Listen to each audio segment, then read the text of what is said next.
In today's video, I'm going to teach you how to add a GIF to an Outlook email. This is a great way to add a touch of personality and flair to your communications, making your messages not only informative, but also visually engaging. So let's dive right in and get started. First, you'll want to open up Microsoft Outlook on your computer. If you're not already familiar, this is the starting point for all your email activities, from reading messages to composing new ones and everything in between. Once Outlook is up and running, go ahead and create a new email. You can do this by clicking on the New Email button, typically found at the top left corner of your screen.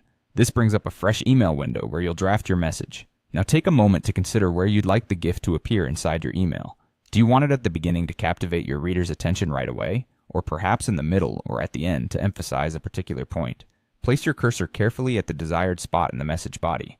This little blinking line is your target marker indicating where the GIF will land once we insert it. Now we need to find the perfect GIF to complement your email. There are numerous sites out there dedicated to sharing a vast variety of GIFs, so head over to your favorite GIF site. Browse through the collection, and once you find the one that perfectly fits the tone and purpose of your email, it's time to bring it into the email itself.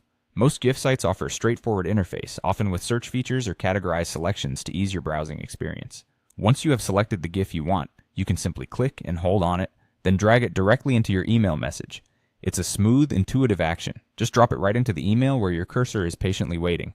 Voila! You should see your chosen GIF appear right where you wanted it, adding some dynamic visual movement to your text. From there, you can continue composing your email around it, ensuring the text and GIF work harmoniously. If you decide that the GIF's placement could be improved, simply click and drag it to a new position. Adding a GIF to your emails can make them more engaging and memorable, so don't hesitate to use this neat feature whenever fitting. And that's it. You now know how to effortlessly add a GIF to an Outlook email, bringing a touch of fun and energy to your digital correspondence.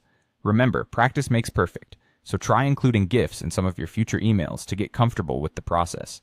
Thank you for watching, and I hope you found this tutorial helpful. Until next time, happy emailing!